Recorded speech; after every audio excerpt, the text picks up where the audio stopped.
Bismillahirrahmanirrahim. Assalamu alaikum. I am Dr. Mazhar Iqbal. I'm working as a professor of surgery in Rifaa College of Veterinary Sciences, Lahore. From today, we are starting with some lectures on anatomy. Today, we will discuss a general introduction of the arthrology. Then we will continue these lectures further, and we will go on some anatomy lectures, some surgery lectures, and I dedicate all these lectures to my students of the college so that they can benefit out of it. And if you have any suggestions about these lectures or you have any comments, please feel free to discuss them in the comment box. So today we will talk about arthrology in the animals. An articulation or a joint that is formed by the union of two or more bones or cartilages. But basically bone is the fundamental part of most of the joints, and in some cases a bone and a cartilage, two cartilages, or they can also form the joint. The uniting medium in all the joints is chiefly the fibrous tissue or the cartilage or a mixture of these two. Now we can classify the joints broadly on three basic principles. One is the anatomy, that is on the basis of according to the mode of the development, the nature of the uniting medium, and the form of the joint surfaces. Then we can classify it on physiological basis with regard of the amount of the movement, and if the movement is there, what type of movement is there, or there is no movement at all, or by a combination of these two, that is anatomy and as well as the physiology. So on these bases we can classify the joint into three main subclasses. One is the synarthrosis, diarthrosis, and amphiarthrosis. In synarthrosis, this is known as the fixed joint or the immovable joints. In this group, actually, the segments, they are united by the fibrous tissue or a cartilage or a mixture of these two in such a manner so that there is no movement in the joint at all. These joints, they are normally temporary joints with the uniting medium being invaded by the process of ossification when the animal grows up, and then they result in the ankylosis or synostosis. That is, there is no movement at all in these joints. Such as you can see over here, this is the synarthrosis, examples of the synarthrosis, that you can see all these joints, there is no movement, but the joints are there of the different bones of the face, or the skull. Similarly, this is the symphysis pubis or symphysis pelvis, you can also call it. This is also a type of the synarthrosis because there is no movement in these joints. Now the chief classes of the synarthrosis, they are the sutura serrata, in which the adjacent bones, they are closely united by the fibrous ligaments. At the edges of the bones, they have irregular margins. Actually, they are the interlocking margins and forming the joints, such as the joints on the frontal bones, or the frontal sutures. Then sutura squamosa, the edges of the bones, they are beveled, and the beveled end of one bone, it rests upon the beveled end of the other bone, and the best example is the parieto-temporal sutures. The third classification of the synarthrosis is the sutura harmonia. The edges are plain, or they are slightly rough edges, and they are united, they are just opposed, such as the nasal sutures. The synchondrosis, as the name indicates, the bones are united by the cartilage. The best examples are the baso-occipital and the sphenoid bone when they form the synchondrosis. Or symphysis, this term is usually limited to a very few joints which are the median joints. They are exactly on the midline of the body, and they connect the symmetrical parts of the skeleton, such as the symphysis pelvis and symphysis mandibuli. The next class is the gomphosis. As the name indicates, the term is applied to the implantation of the teeth into the gums. This is, you can see the ventral and the dorsal view of the pelvic cavity at the pelvic bone, and basically the thing is that you want to see the pelvic symphysis is the median joint, and this is a type of the synarthrosis. The second class is the diarthrosis. These joints, they are characterized by the presence of the joint cavity and the mobility, and they are often called the true joints, such as you can see over here, the stichial joint formed by the distal end of the femur and the proximal end of the tibia and the fibula, and in front there is the patella there. So they have the movement and they have the joint cavity. You can see the joint cavity over here, and you can see these joints are movable. So that's why they are known as the diarthrotic joints or the true joints. Similarly, this joint is the elbow joint. You can see the joint cavity over here, which is the main characteristic of the diarthrosis, and which is formed by the distal end of the humerus and the proximal end of the radius and the ulna. Then the structures which are necessary to form these joints, the arthrodial joints, they are the joint surfaces. The joint surfaces, they are usually more or less expanded as compared to the shaft of the bone. They are smooth in most of the cases. They vary much in form, especially they are formed of the dense tissues, which differs histologically from the ordinary compact tissue. Then these joints, they have the articular cartilages.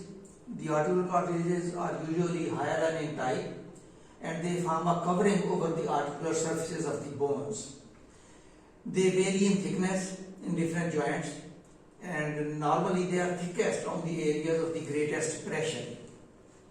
Such as you can see over here, this is the epiphysis of the bone, this is the metaphysis of the bone, and the epiphysis, this is actually the articulating surface of the joint, and which is covered by the articular cartilage.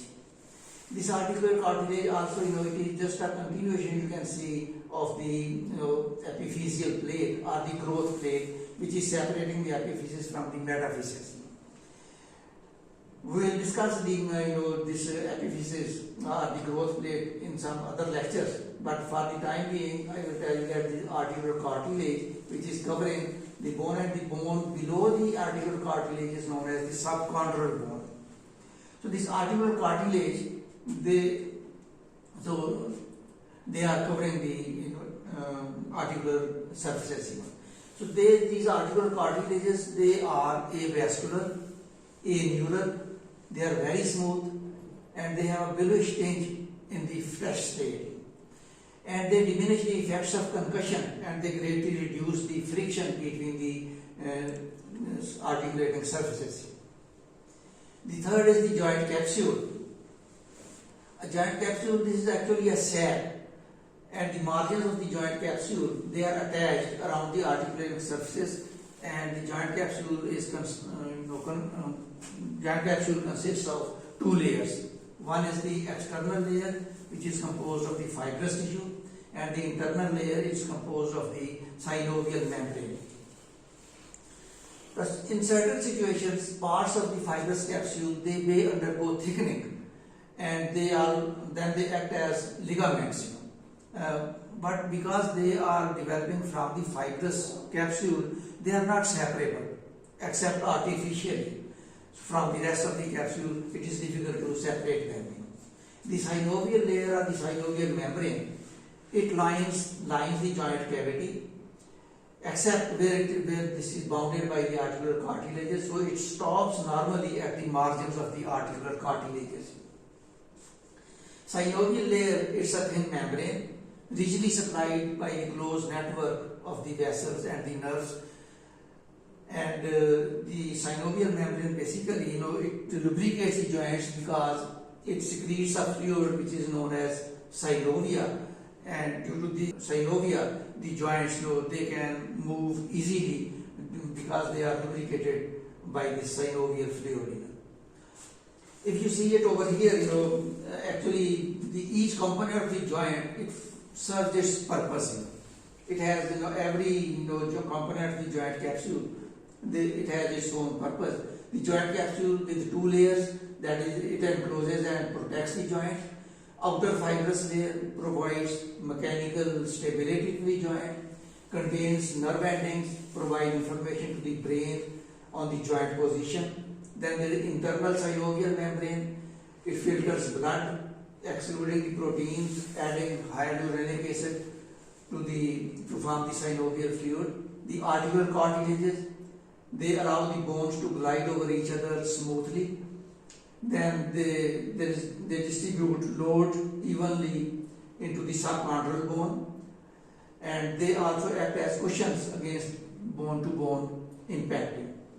Then the subchondral bone, it is richly supplied by the blood vessels and the nerve endings, and it carries away waste from the joints. Then the joint cavity, it is enclosed by the synovial membrane, as I told you before, and the articular cartilages. Strictly speaking, the joint cavity is only a potential cavity which contains nothing but a small amount of the synovial fluid.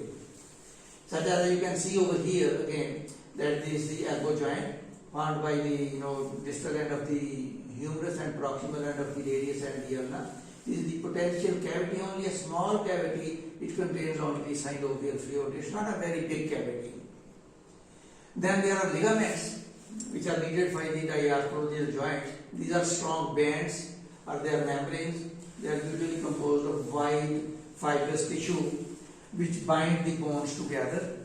They are pliable, but practically they are inelastic. In a few cases, such as ligamentum flavum or ligamentum nuchae, they are composed of the elastic tissues. These are best examples of the ligaments. You can see that the ligaments, they are starting from the one articular surface going to the articular surface of the other bone, which are binding the joint surfaces or the joint together so that they don't get dislocated easily. On the left side, you can see this is the joint capsule has been inflated by the dye, just to show you that is how the joint capsule, it covers the surface of the joints or the margins of the joints. This is the example of the ligamentum flavum, which are of course a little bit elastic. They extend from the one vertebra to the other, that is lamina of the vertebra to the other vertebrae. Similarly, there is ligamentum nuchae, which starts from the nuchal crest of the occipital bone and goes up to the withers, which is the extensor actually of the head. That is also an elastic tissue. Now these may be subdivided according to the position into periarticular or intraarticular, that is the joint ligaments. They can be subdivided according to the position. They may be periarticular, they may be intraarticular. Periarticular ligaments, they are frequently blended with or they form a part of the fibrous capsule, and in other cases they are sometimes quite distinct. The intraarticular ligaments, though within the fibrous capsule, they are not in the joint cavity, but the synovial membrane is reflected over them. But the other examples of the intracapsular ligaments, they are intraarticular ligaments, they are the best examples. They are the the cruciate ligaments, which are inside the joint cavity. Then there are special names of the ligaments. They are based usually on their position, form and attachment, such as the lateral or collateral ligaments, cruciate ligaments, sacroiliac ligaments, according to where they are situated or on their position. In many places, the muscles, tendons, thickenings of the fasciae, they function as ligaments and they increase the security of the joint. Then we have the articular discs or the menisci. They are not present in all the joints. Plates, they are the plates of the fibrocartilage or dense fibrous tissue. They are placed between the articular cartilages and they divide the joint cavity partially or completely into two compartments, as we have the best example of the stifle joint or the equivalent to the knee joint in the human beings. which have the menisci there, and they are dividing the joint capsule or the joint cavity into two parts. Such as over here again, you can see this is the meniscus which is interposed between the distal end of the femur and the proximal end of the tibia, and they give they decrease the incongruity of the joint in these cases. Then there are the vessels and the nerves. The arteries, they form anastomosis around the larger joints and give off branches to the extremities of the bones and to the joint capsule. The synovial membrane has a closed mesh network of capillaries, and they form the loops around the margins of the arterial cartilages, but they do not usually enter them. The veins, they form plexuses. Synovial membrane is also well supplied with the lymphatics. Nerve fibers are especially numerous in and around the synovial membrane. Today we discussed general about the introduction of the joints and what are different types of the joints in the animal's body, such as synarthrosis and diarthrosis. In the next lecture, we will talk about the movements of the joints and the classification of the joints on the basis of their movements. So if you have any questions, please use your comment box for your questions, and if you give any suggestions for further improvement of the literature or further improvement of the lectures, you are most welcome.